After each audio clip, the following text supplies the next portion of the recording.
Sudahlah dia di sini yang butuh Pak Zaini, dia yang butuh Pak Zaini, tapi dia juga yang beri syarat. Kan egois sekali gitu, mau menang sendiri dan mau untung sendiri gitu. Kelihatan kan teman-teman. Mau ngomong dari hati ke hati, tapi sudah kalah di pengadilan. Itu pun dia sudah ngajuin banding, baru kirim WA ngomong dari hati ke hati. Apa bukan bullshit dan omong kosong gitu namanya?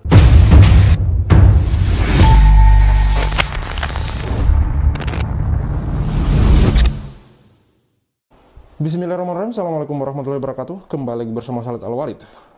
Kurang lebih 2 hari yang lalu saya mengupload video tentang bagaimana Yusuf Mansur mengajak Pak Zaini untuk berdamai gitu, untuk melakukan perundingan gitu. Nah, video kali ini yang saya akan upload, yaitu bagaimana tanggapan Pak Zaini terhadap ajakan dari Yusuf Mansur ini untuk berdamai. Karena terus terang saja teman-teman, sebagai informasi bagi kalian yang juga sering komentar bahwa kami hanya membuat video tapi tanpa ada sikap yang berkelanjutan. Melalui konten ini saya akan memberitahu, walaupun mungkin yang komentar itu adalah orang yang sengaja, saya hanya memberitahu bahwa salah satu kasus yang sudah masuk di persidangan yang kemudian alhamdulillah dimenangkan oleh Pak Zaini Mustafa adalah kasus tambang batubara.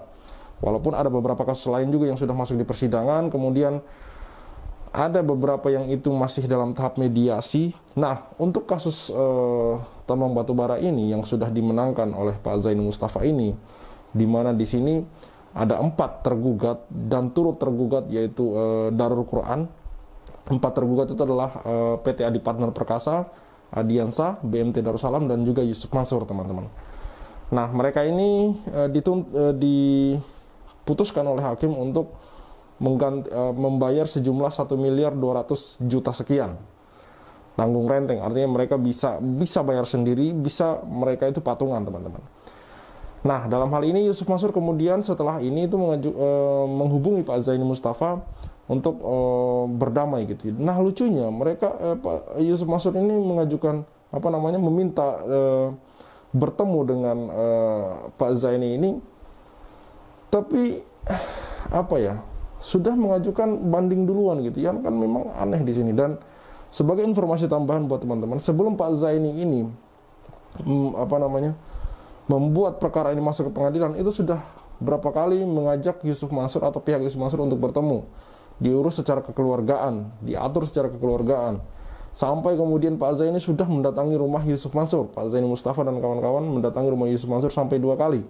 Yang mana yang pertama kami juga ikut ke Jakarta untuk memvideokan itu, teman-teman. Baik, kita simak bagaimana tanggapan Pak Zaini Mustafa terhadap ajakan islah dari Yusuf Mansur. Pak Zaini, Yusuf Mansur mengirim Pak Zaini pesan WhatsApp itu tanggal berapa, Pak? Ya, begini. Di tanggal 24 Juni 2023 itu saya mendapat WhatsApp yang mengatasnamakan Yusuf Mansur. Apakah itu benar Yusuf Mansur atau bukan? Ya kan? Kemudian saya cek ke teman-teman karyawan, 14 karyawan Paytren, apakah ini benar nomornya Yusuf Mansur. Ternyata itu bersesuaian, Pak. Gitu ya. Jadi artinya memang memang dari Yusuf Mansur, benar gitu. Pak Zaini, padahal Yusuf Mansur sudah mengajukan banding ya, Pak. Itu di tanggal 20 Juni, Pak ya? Iya, betul ya. Berarti menurut Pak Zaini sebenarnya permintaan dia dalam WhatsApp ini apa sebenarnya, Pak, yang Pak Zaini rasa? Jadi begini, kalau saya sih sebenarnya kan di samping WhatsApp itu kemudian saya diamkan, kemudian juga tidak begitu lama, hampir maghrib, bahkan saya sudah duduk di sajadah nunggu anak wudhu, rencananya mau sholat maghrib bareng itu, juga ada telepon, Pak. Cuman memang tidak saya angkat karena sudah di atas sajadah, Pak.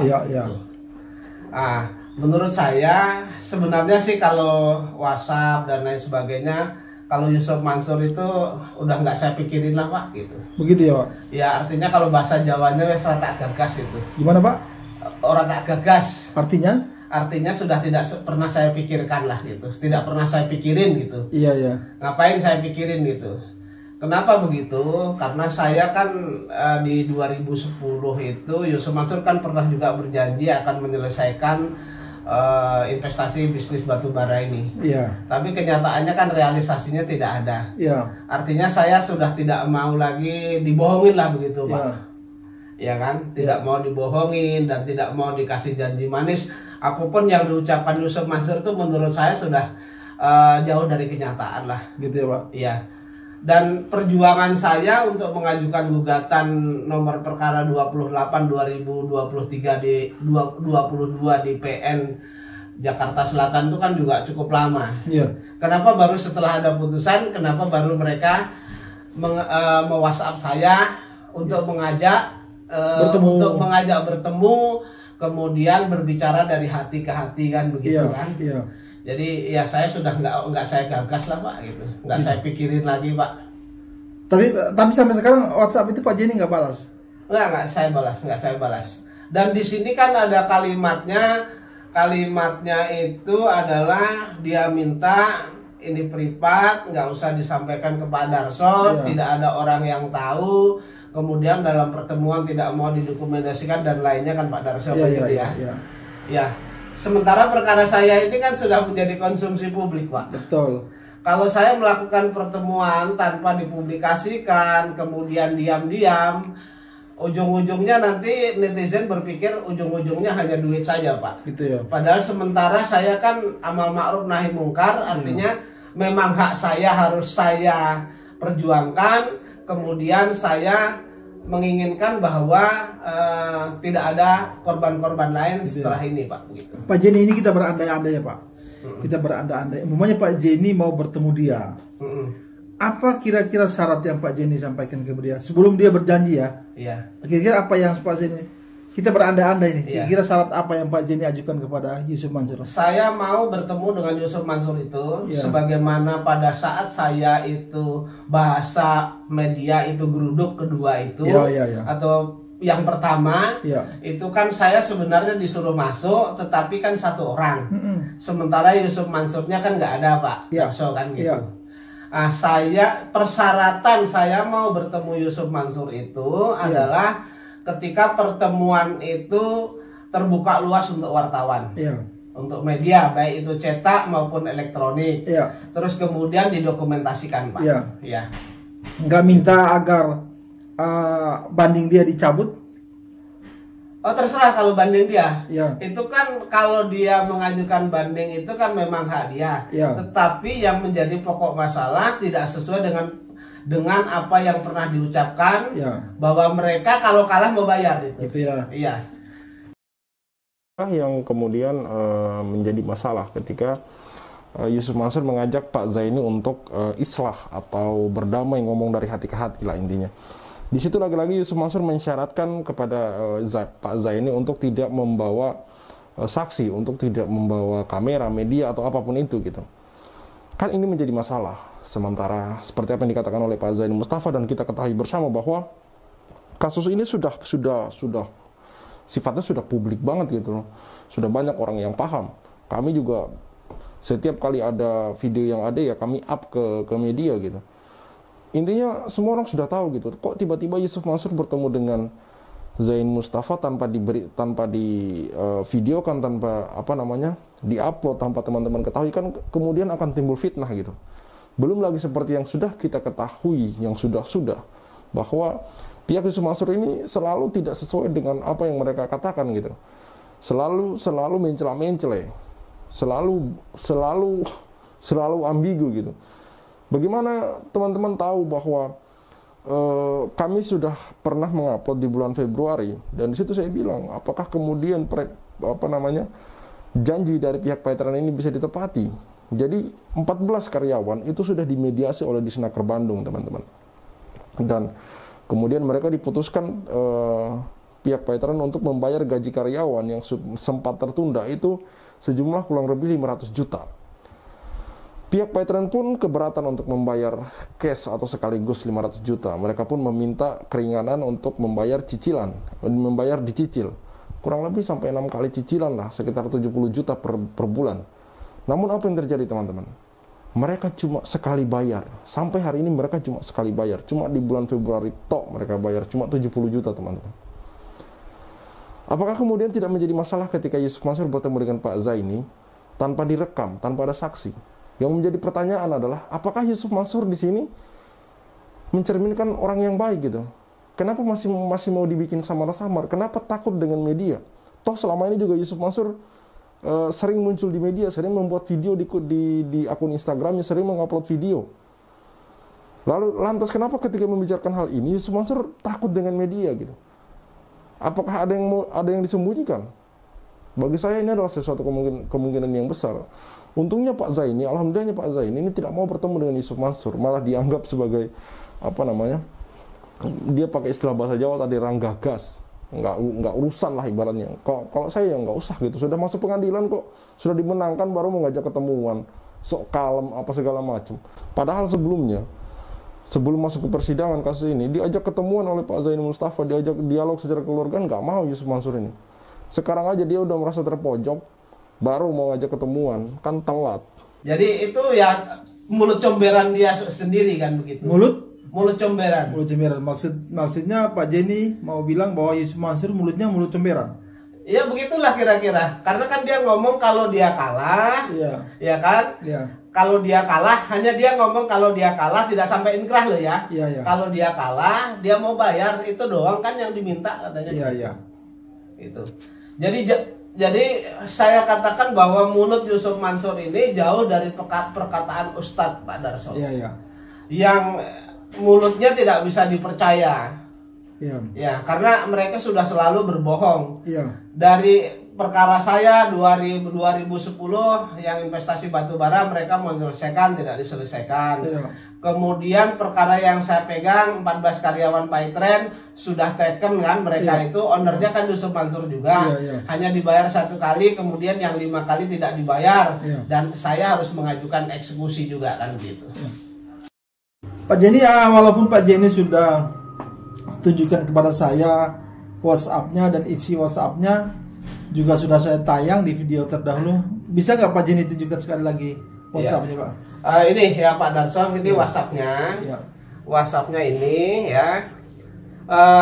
Tapi nanti WhatsApp-nya ini awalnya ini tidak ada YM-nya Pak. Iya. Ya awalnya hanya nomor saja begitu. Iya. Terus kemudian ini siapa ya begitu Ya. mengatasnamakan Yusuf Mansur. Begitu saya buka ternyata kan Yusuf Mansur Pak. Iya. Gitu. Ini mereka kirim ini jam 15.22 Pak. Jam 15.22. Kemudian mereka panggilan suara itu jam 18.05 Pak. Maksud mereka itu Yusuf Mansur ya Pak? Iya, ini jadi ada WhatsApp, kemudian ada panggilan yang tidak terjawab karena jam 18.22 itu daerah setempat masuk sholat Pak. Pak Zaini berada di Semarang atau di Jogja? Saya berada di Jogja. Oh di Jogja bukan Iya, di Semarang ya Pak? Iya. Nah dia mengaku berada di Tanah Suci. Tanah Suci betul. Dia Iya. mengaku berada di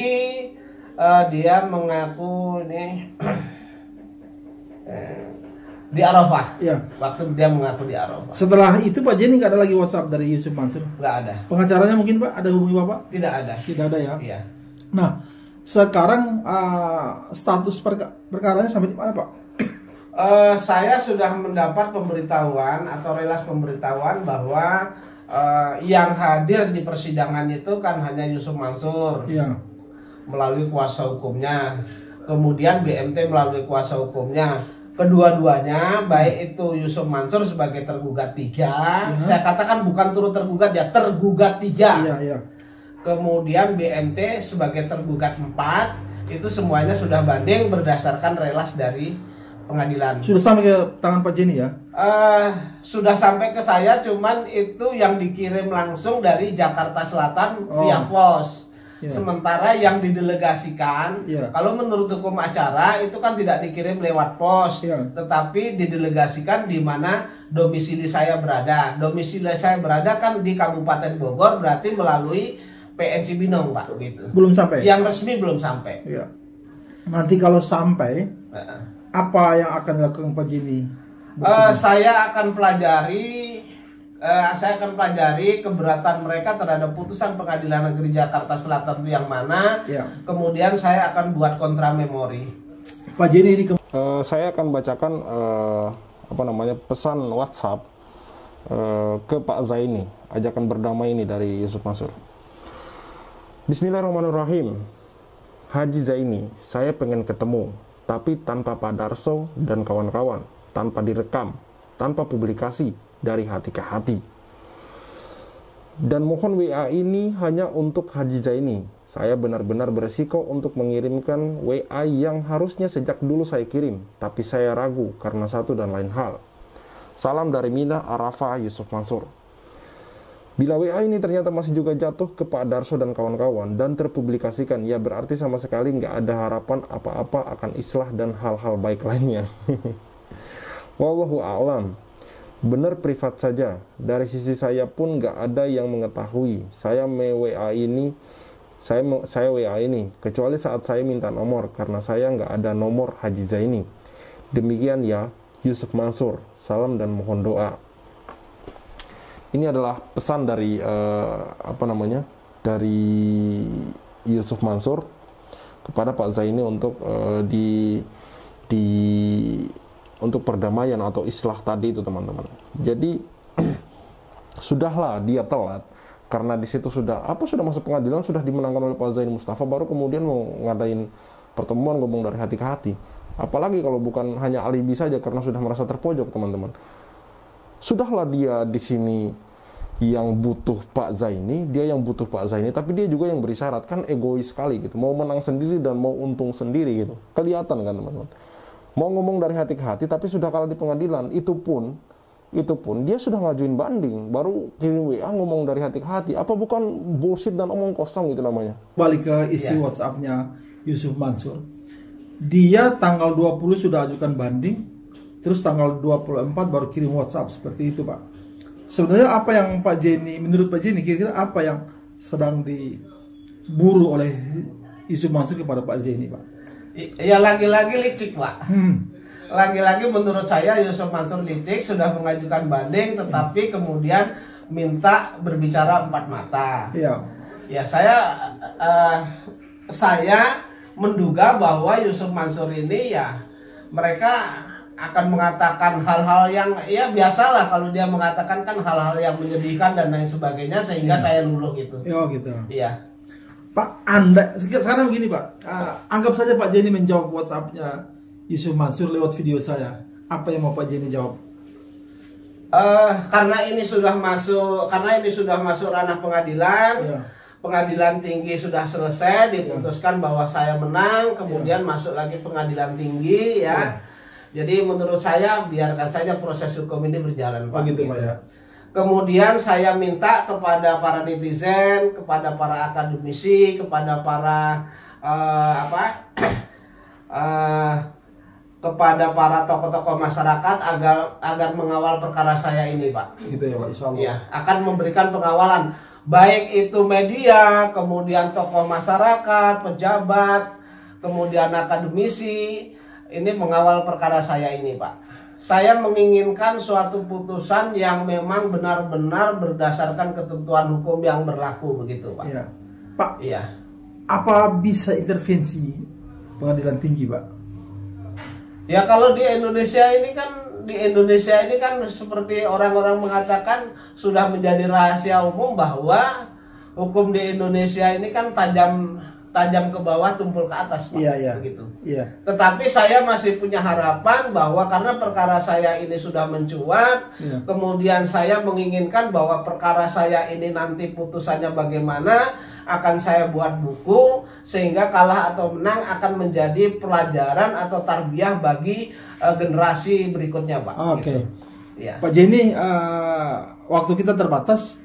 Pak Jenny mungkin ada yang mau disampaikan kepada khususnya Yusuf Mansur sehubungan dengan WA dia dan perkara yang sedang berlangsung di pengadilan tinggi. Silakan, Pak. Saya hanya mempertegas saja, Pak Darso, bahwa Yusuf Mansur itu pernah kalau nggak salah diwawancari oleh Detik, kalau nggak salah Detikcom, kalau tidak salah, kalau dia kalah dia akan bayar.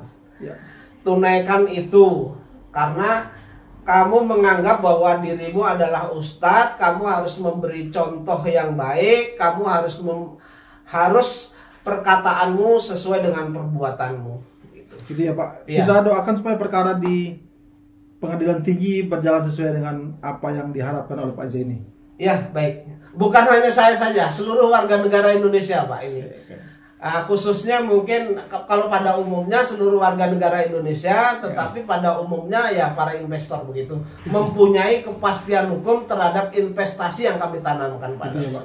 Oke Pak, insya Allah Pak. Terima kasih banyak Pak Zaini. Baik-baik ya. Seperti apa yang dikatakan oleh Pak Zaini, bahwa saya membenarkan ya bahwa Pak Zaini itu mengatakan Yusuf Mansur pernah berkata diwawancarai oleh wartawan Detik dan diupload di YouTube Detik. Di situ kurang lebih wawancaranya durasinya 30 menit. Saya nonton itu dan saya simak itu. Di situ Yusuf Mansur dengan gaya yang sangat percaya diri mengatakan IPO lah, apalah segala macam. Bahkan dia mengatakan kalau dia kalah di pengadilan dia bayar gitu. Jadi kurang lebih bahasanya seperti ini. Saya upload lagi potongan videonya. Sudah berapa kali saya upload ini. Kurang lebih dia mengatakan seperti ini. Kan kalau saya kalah di pengadilan saya tinggal bayar. Nah ini kan masalahnya uang. Kalau masalahnya cuma uang, datang saja ke rumah gue. Sangat pede banget. Tapi yang menjadi kenyataan apa gitu? Yang menjadi kenyataan apa? Setelah mendengar wawancara itu, otomatis Pak Zaini Mustafa dan kawan-kawan kemudian mendatangi rumah Yusuf Mansur sampai 2 kali. Tapi kenyataannya apa? Yusuf Mansur tidak menemui. Saya katakan tidak menemui, bukan tidak ada, karena Yusuf Mansur itu ada gitu. Entah dia kemana saya juga nggak tahu. Yang jelas dia tidak menemui.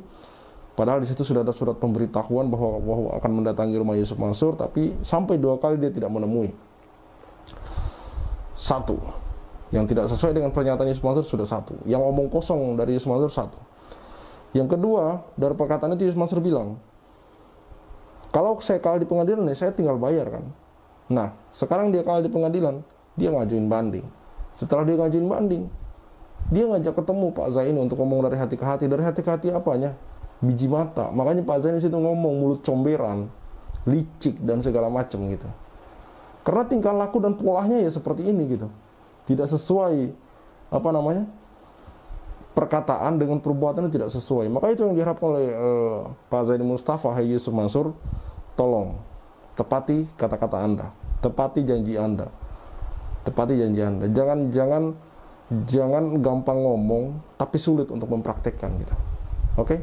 Cukup sekian dari saya. Khalid Al Walid, see you on the next videos.